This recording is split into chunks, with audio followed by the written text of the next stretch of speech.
Exploring Science and the Sea. Climate scientists in Asia noticed something odd about the summer of 2004. Droughts and heat waves overwhelmed a good bit of Southeast Asia, most of Australia, and parts of the Americas. But it was especially wet in the Philippines, New Zealand, and Brazil. At the same time, scientists recorded unusual water temperatures in the Pacific Ocean. The scientists attributed the odd climate to El Nino, but not the one that brings floods to the southern half of the United States.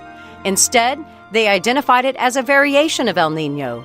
A Japanese scientist called it El Niño Modoki, a Japanese word that means a similar but different thing.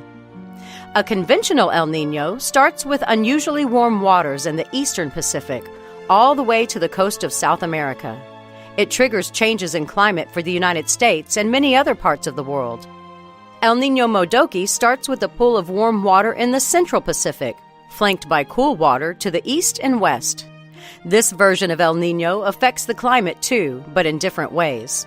Instead of rain, for example, the western United States gets drought. But Modoki generally is weaker than a normal El Nino, so its effects can be muted by other climate events. Since the 1970s, El Niño Modoki has become much more common. It's about as frequent today as normal El Niños. That could be a result of human-caused climate change or a peak in a natural climate cycle. Either way, El Niño Modoki could become more frequent in the decades ahead.